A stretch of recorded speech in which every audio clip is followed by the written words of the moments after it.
नमस्कार दोस्तों, मेरा नाम है हितेश और स्वागत करता हूं आज की इस वीडियो में। आज हम बात करने वाले हैं दोस्तों, प्रतीक शिवालिक सर ने केवीएस पीआरटी के लिए जो टेस्ट सीरीज या मॉडल पेपर बनाए थे उनमें पार्ट सी का, यानी जो मॉडल पेपर सी है उसके मैथमेटिक्स पोर्शन की आज हम बात करेंगे।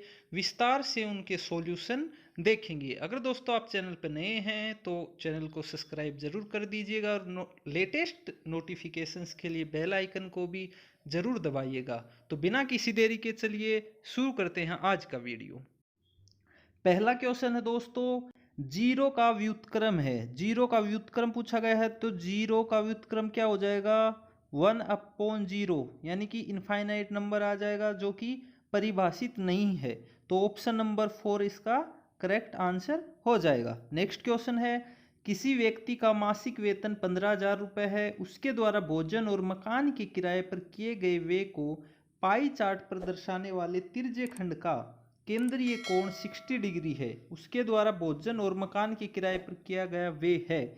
तो सबसे पहले हम एक बना लेते हैं पाई चार्ट। ये हमने एक सर्कल बनाया, मान ये इसका सेंटर है और ये हमें दिया गया है, मान लीजिए 60 डिग्री। ठीक है, ओ ये दे देते हैं, ये हमें पाई चार्ट में 60 डिग्री दिया गया है और व्यक्ति का वेतन दिया गया है 15,000 रुपये। ठीक है दोस्तों, जो तिर्यक खंड का केंद्रीय कोण 60 डिग्री दिया गया है, इसको नाम दे देते हैं ए बी दे देते हैं। मान ले ए ओ बी है हमारे पास, वो कोण है 60 डिग्री का। आपको पता है इसका जो टोटल एंगल है वो होता है 360। तो जो 60% तिर्यक खंड है, इसको अगर हम इसका प्रतिशत निकालते हैं या इसका जो 360 में से 60 डिग्री का कंट्रीब्यूशन निकालते हैं, कितना है ये निकालने के लिए टोटल कर 60/360 करते हैं तो ये आ जाएगा 1/6, 1/6 पार्ट ऑफ 360। टोटल व्यक्ति की आय को अगर देखें तो वो है 15,000 रुपये और वो जो हमें 60 डिग्री दिया गया है, यानी जो वे दिया गया है वो कितना है? 1/6 भाग। तो हम इसको क्या कर देते हैं? 1/6 से मल्टीप्लाई कर देते हैं। ठीक है दोस्तों, अगर हम इसको कट करते हैं तो मान लीजिए 3 से कट करते हैं तो 2 आ जाएगा। ये आ गया हमारे 5,000, 2 से करते हैं तो 2,500 रुपये। तो 2,500 रुपये जो मकान और किराए के लिए खर्च किया गया वे आ जाएगा, यानी ऑप्शन नंबर हमारे पास होगा इसका करेक्ट ऑप्शन नंबर 2। जो ऑप्शन नंबर 2 है वो बिल्कुल करेक्ट होगा 112 नंबर क्वेश्चन का। उम्मीद है अच्छे से आपको समझ में आया होगा। नेक्स्ट क्वेश्चन की तरफ बढ़ते हैं दोस्तों। अगला क्वेश्चन है हमारे पास, निम्न में से कौन एक पूर्ण वर्ग नहीं हो सकता? चलिए देखते हैं दोस्तों, पूर्ण वर्ग नहीं हो सकता। पहला ऑप्शन है 841। तो दोस्तों आपको पता है कि 841 है, ये 29 का पूर्ण वर्ग होता है, यानी अगर हम 841 का अंडरूट करें तो 29 आता है। नेक्स्ट है 529। 529 होता है 23 का स्क्वायर, यानी 529 का अगर अंडरूट करते हैं तो 23 आता है। नेक्स्ट ऑप्शन है 198, यानी 198 दोस्तों किसी का भी पूर्ण वर्ण नहीं होता है। और नेक्स्ट ऑप्शन है उपरोक्त में से सभी। तो हमारे पास जो पूछा है पूर्ण वर्ग नहीं हो सकता, तो 198 नहीं हो सकता, यानी कि ऑप्शन नंबर 3 इसका करेक्ट आंसर होगा। नेक्स्ट क्वेश्चन की तरफ बढ़ते हैं। नेक्स्ट क्वेश्चन है, समीकरण ax प्लस बी बराबर 0 का हल है। यानी x की वैल्यू निकालनी है, क्योंकि ऑप्शन में x बराबर दिया गया है। तो ax प्लस बी बराबर अगर 0 रखते हैं तो b को दूसरी साइड लेके जाएंगे तो ax बराबर -b, और x a जो मल्टीप्लाई हो आगे जाके इसके भाग में चला जाएगा। तो a x किसके इक्वल आएगा? -b/a के। तो यानी जो ऑप्शन नंबर हमें दिया गया है -b/a x equal to option number 3 इसका करेक्ट आंसर हो जाएगा। नेक्स्ट क्वेश्चन की तरफ बढ़ते हैं दोस्तों। अगला क्वेश्चन होगा, निम्न में से कौन सी आकृति नीचे लिखे गुण को संतुष्ट करती है। यानी कि जो हमें स्टेटमेंट दिया गया है कि इसमें बराबर आसन भुजाओं के दो युग्म हैं। नीचे दी गई जो आकृतियां हैं इनमें ऐसा युग्म देखना है, यानी ऐसी आकृति देखनी है जिसमें आसन भुजाओं के जो युग्म है वो बराबर हों। तो सबसे पहले हम बात करते हैं आसन भुजाओं के युग्म कौन से होते हैं। आसन भुजाएं वो होती हैं जैसे ये कोई पॉइंट है, बिंदु है, इससे दो भुजाएं निकल रही हैं, तो ये भुजाएं दोनों आपस में आसन भुजाएं कहलाती है। तो इस प्रकार की दो भुजाएं देखते हैं, यानी दो भुजाओं का युग्म देखते हैं जो बराबर हों। तो पहले में ये जो भुजाएं हैं दोस्तों ये बराबर नहीं है, इसमें भी ये बराबर नहीं है, और बात करें लास्ट की तो इसमें भी ये बराबर नहीं है। अगर बात करें आकृति आर की तो इस पॉइंट से निकलने वाली ये भुजाएं हैं ये भी बराबर हैं, और इस पॉइंट से निकलने वाली दो भुजाएं ये बराबर हैं। यानी दो युग्म हमारे पास ऐसे मिल गए आसन भुजाओं के दो बराबर हैं। तो ऑप्शन नंबर जो थर्ड है इसका करेक्ट आंसर हो जाएगा। नेक्स्ट क्वेश्चन की तरफ बढ़ते हैं दोस्तों। अगला क्वेश्चन है हमारे पास, किसी चतुर्भुज के कोण 1:2:3:4 के अनुपात में हैं, सबसे छोटा कोण होगा। तो दोस्तों बात करें अगर चतुर्भुज की, तो चतुर्भुज के कोणों का योग आपको पता है 360 होता है। तो जो हमें अनुपात दिया गया है हम इनको ऐड कर लेते हैं, तो 1 + 2 + 3 + 4 हमारे पास आ जाएगा 10। तो सबसे छोटा कोण निकालना है, सबसे छोटा अनुपात हमारे पास 1 है, तो 360 को हम 10 से डिवाइड कर देते हैं तो हमारे पास आ जाएगा 36 डिग्री। यानी ऑप्शन नंबर जो 3 है वो हमारे पास सबसे छोटे कोण का मान आ जाएगा। नेक्स्ट क्वेश्चन की तरफ बढ़ते हैं दोस्तों। अगला क्वेश्चन है, PQRS एक समलंब है जिसमें PQ समांतर है SR के। चलो ये बना लेते हैं एक समलंब चतुर्भुज। मान लीजिए ये एक समलंब चतुर्भुज है PQRS जिसमें PQ समांतर है SR के। हमें दिया गया है कोण P दिया गया है 130 डिग्री का, और कोण Q दिया गया है 110 डिग्री का, और हमें कोण ये जो है ये निकालना है R। तो सबसे पहले मान लीजिए दोस्तों ये कोई दो समांतर रेखाएं हैं, इनके ऊपर ये कोई तिर्यक रेखा है। तो जो कोण इस यहाँ पे बनने वाला कोण है ये इस कोण के बराबर होगा। और आपको पता है कि ये जो होता है ये टोटल होता है 180 डिग्री। तो अगर ये हमें दिया गया है 110 डिग्री का, तो ये भी दोस्तों हो जाएगा 110 डिग्री का। और अगर हम बात करें इस वाले की तो 180 - 110, तो ये कितना आ जाएगा 70 डिग्री। जो हमें आर की वैल्यू निकालनी है वो कितना आ जाएगा 70 डिग्री। यानी ऑप्शन नंबर 1 इसका करेक्ट आंसर हो जाएगा। नेक्स्ट क्वेश्चन को देखते हैं दोस्तों। अगला क्वेश्चन है, -7 PQ और 2 PQ का योग है, यानी -7 PQ + 2 PQ, यानी कि 7 PQ में से 2 PQ जाएगा तो -5 PQ आ जाएगा। यानी कि ऑप्शन नंबर जो 4 है वो इसका करेक्ट आंसर हो जाएगा। नेक्स्ट क्वेश्चन देखते हैं। नेक्स्ट है, 3AB और 2CB का सार्वय गुणनखंड है। इसको दोस्तों एक बार इंग्लिश में देख लेते हैं, क्योंकि पेपर जो होता है कोई भी एग्जाम होता है उसमें इंग्लिश लैंग्वेज में जो लिखा होता है उसको करेक्ट माना जाता है। तो common factor of 3AB and 2CD यहाँ पे दिया गया है 2CB, यहाँ पे है 2CD। तो 3AB एंड जो 2CD है इसके अंदर अगर हम कॉमन फैक्टर की बात करें, कोई भी कॉमन है, तो इसमें कोई भी वेरिएबल या फिर वैल्यू कॉमन नहीं है, तो इन दोनों के अंदर कॉमन क्या आ जाएगा 1 आ जाएगा। तो ऑप्शन नंबर जो 1 है वो इसका करेक्ट आंसर हो जाएगा। ऑप्शन नंबर 1, 119 नंबर जो क्वेश्चन है इसका ऑप्शन नंबर 1 करेक्ट आंसर हो जाएगा। नेक्स्ट क्वेश्चन की अगर बात करें दोस्तों, अगला क्वेश्चन है, -5/9 होल पावर -99 का गुणन प्रतिलोम है। तो गुणन प्रतिलोम दोस्तों होता है, ये जो वैल्यू दी गई है इस वैल्यू को हम कौन सी ऐसी वैल्यू से गुणा करें जिनसे इस का जो मान है वो 1 हो जाए। यानी हम इसको किस वैल्यू से गुणा करें जो इसका मान है वो हमारे पास आ जाए 1 आ जाए। तो दोस्तों अगर बात करें हम इस वैल्यू में गुणन प्रतिलोम की, तो अगर हम इसके इन्वर्स से इसको गुणा करते हैं, इन्वर्स यानी 1/-5/9 की पावर -99, तो ये हो जाएगा इसका इन्वर्स। तो इससे गुणा करते हैं तो इस टोटल की वैल्यू हमारे पास क्या आ जाएगी, इसकी वैल्यू आ जाएगी हमारे पास 1। ठीक है दोस्तों, तो एक बार कर लेते हैं गुणा इसको।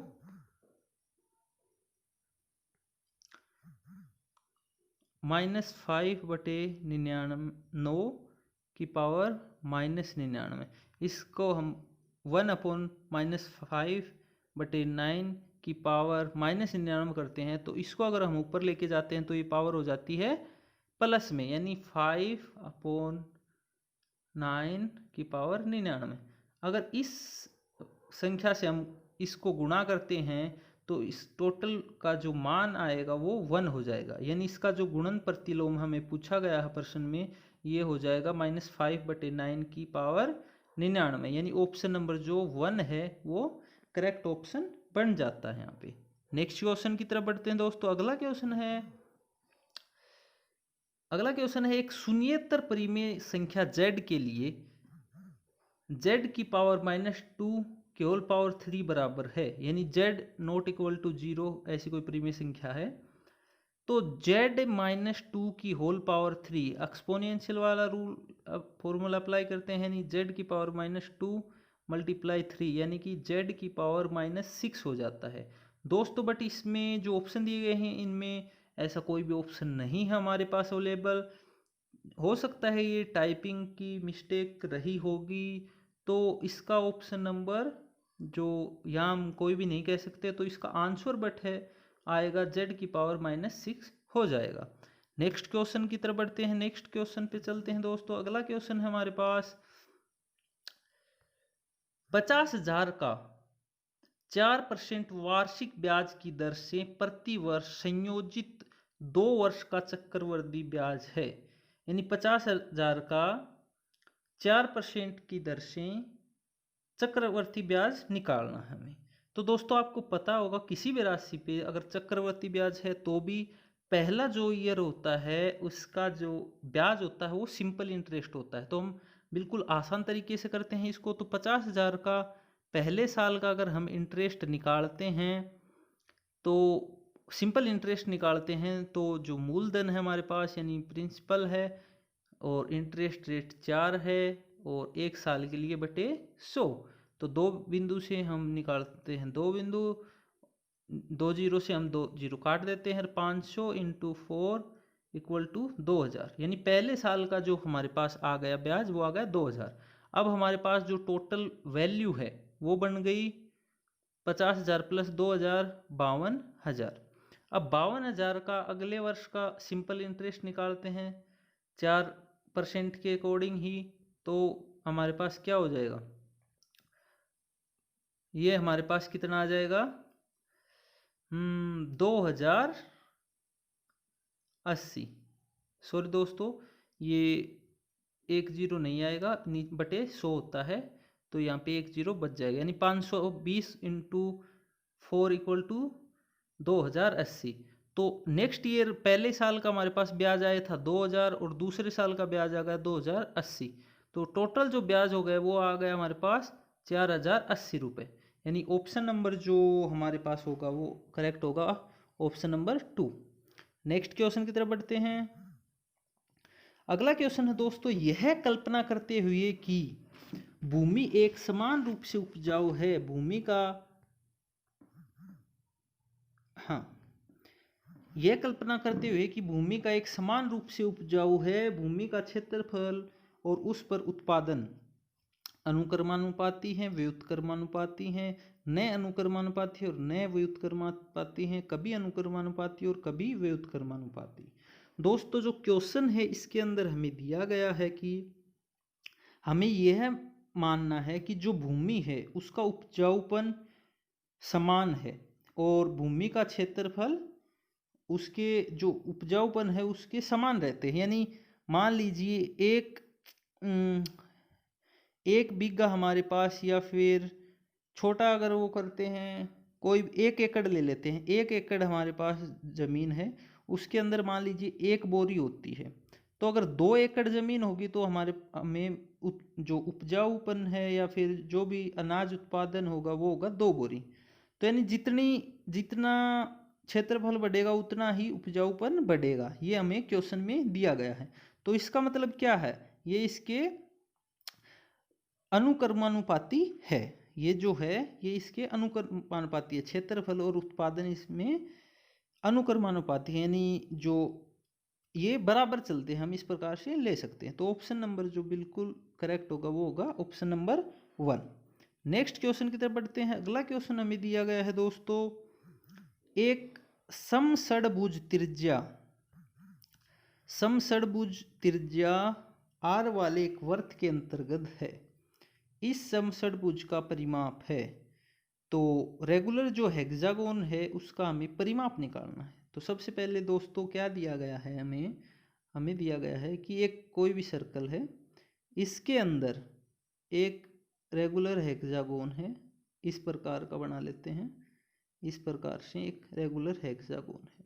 ठीक है दोस्तों, और जो सर्कल है इसकी जो त्रिज्या है, त्रिज्या दो है, रेडियस है वो है r। तो दोस्तों आपको पता है कि regular hexagon is a polynomial जिसकी जो साइड होती हैं वो बराबर होती हैं। ठीक है दोस्तों, और ये जो हेक्सागोन है रेगुलर, ये 6 इक्विलेटरल त्रिभुज होते हैं इसके अंदर। ठीक है दोस्तों, तो अगर हम बात करें कि एक सर्कल के अंदर रेगुलर हेक्सागोन है, तो जो इसकी साइड होती हैं, क्योंकि इसमें कितनी साइड होती हैं, 6 साइड होती हैं दोस्तों, हेक्सागोन में 6 साइड होती हैं। तो जो साइड्स होती हैं वो जो सर्कल है उसके रेडियस के इक्वल होती हैं, यानी प्रत्येक जो साइड है वो रेडियस के इक्वल होगी। ठीक है दोस्तों, तो अगर हमें इसका निकालना है परिमाप, तो 6 भुजाएं हैं तो इसका परिमाप कितना हो जाएगा, 6r, क्योंकि हमें रेडियस दी गई है 6r दी गई है।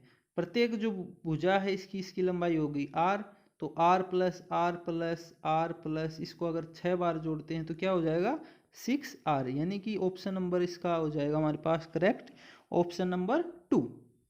अगले क्वेश्चन की तरफ बढ़ते हैं। अगला क्वेश्चन है 1000a plus 10b plus c का सामान्य रूप है, यानी इसको हमें इसकी जो जर्नल फॉर्म है इसमें लिखना है।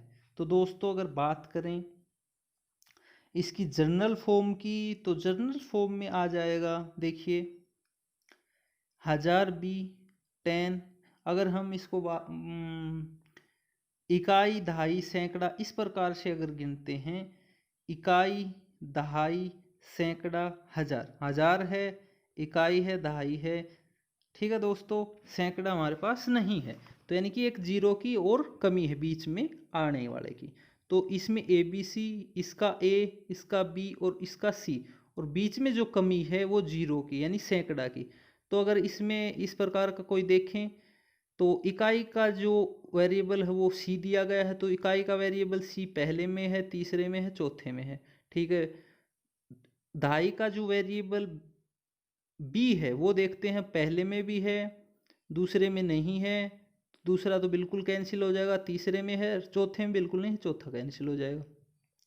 अब बात करते हैं सैकड़े की, तो सैकड़े का कोई वेरिएबल नहीं है यानी जीरो, तो जीरो अगर बात करें तो ऑप्शन नंबर 1 तो बिल्कुल गलत हो जाएगा, तो ऑप्शन नंबर जो 3 है वो हमारा करेक्ट हो जाएगा, क्योंकि इसमें जो 1000 है उसका 1000 का जो वेरिएबल ए, अब ये सैकड़ा और दहाई और इकाई का वेरिएबल, तो हमारे पास जो ऑप्शन आएगा A0BC हो जाएगा इसकी जर्नल फॉर्म में, ऑप्शन नंबर 3 इसका करेक्ट आंसर हो जाएगा।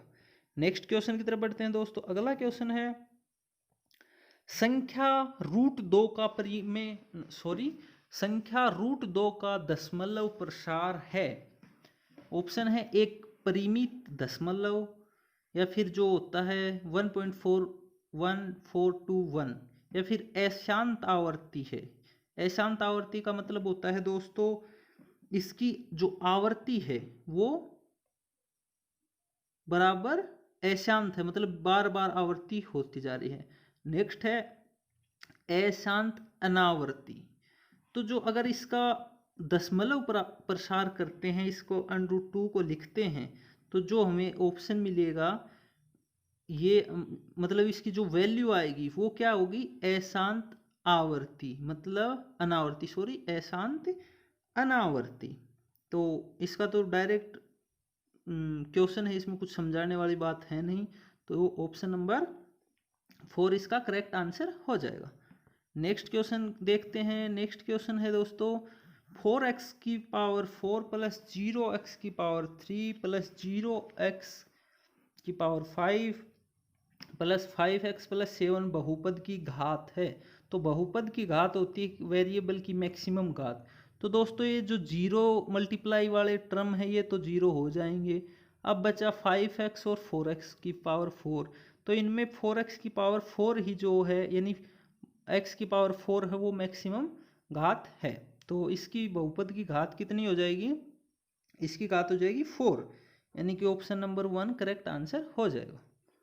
नेक्स्ट क्वेश्चन की बात करें दोस्तों, तो अगला क्वेश्चन हमारे पास, यदि किसी त्रिभुज का एक कोण अन्य दो कोणों के योग के बराबर है तो वह त्रिभुज है एक। ऑप्शन है हमारे पास दोस्तों समद्विबाहु त्रिभुज, अधिकोण त्रिभुज, समबाहु त्रिभुज और समकोण त्रिभुज। एक बार फिर से देखते हैं, आकृति बना के देख लेते हैं दोस्तों। किसी त्रिभुज का एक कोण अन्य दो कोणों के योग के बराबर है। तो अब ऑप्शंस से चलते हैं। समद्विबाहु त्रिभुज, सबसे पहले जो हमें दिया गया है समद्विबाहु त्रिभुज। ऑप्शंस को ऑटो करेक्ट करके देख लें, यानी कि इनमें ऑप्शन से हम आंसर लाने की कोशिश करते हैं। कोई भी दो जो कोण है उनका योग तीसरे के बराबर है, तीसरे के बराबर ही दिया गया है। सॉरी दोस्तों, हाँ, अन्य दो कोणों के योग के बराबर है, यानी दो कोणों का योग तीसरे के बराबर दिया गया है। तो जो समद्विबाहु त्रिभुज होता है, समद्विबाहु त्रिभुज कैसा होता है, इस प्रकार का, ठीक है दोस्तों, जिनमें दो कोण बराबर होते हैं। ठीक है, अगर दो कोण बराबर होते हैं, मान लीजिए कोई भी दो 45 डिग्री के कोण है, तो ये क्या होगा 90 का। तो जो नेक्स्ट बचेगा वो 90 का ही बचना चाहिए, जो कि समद्विबाहु कोण में पॉसिबल नहीं है। तो ऑप्शन नंबर 1 कट जाता है। आगे आता है अधिकोण त्रिभुज। अधिकोण त्रिभुज एक रेगुलर अधिकोण बना लेते हैं।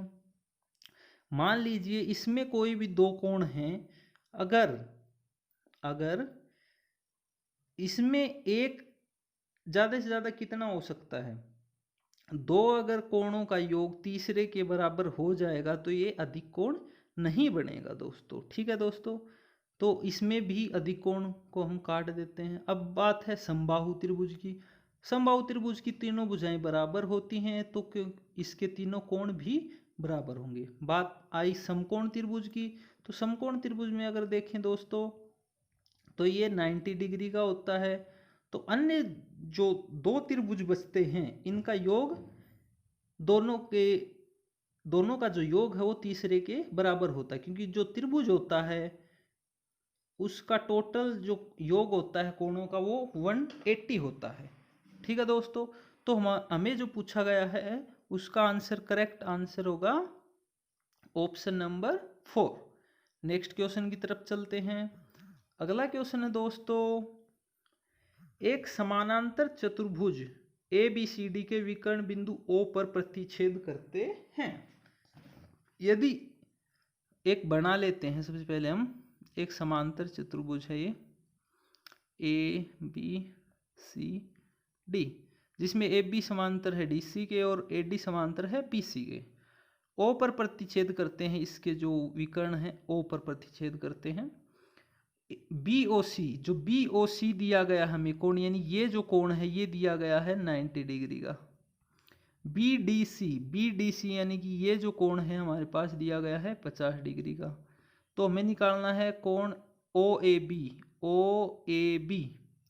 यानी हमें ये कोण निकालना है, ये वाला OAB निकालना है। ठीक है दोस्तों, दोस्तों अगर हम देखें ये सम्मुख कोण है ये 90 डिग्री का है, तो जो DOA यानी ये कोण है ये भी कितने का हो जाएगा 90 डिग्री का।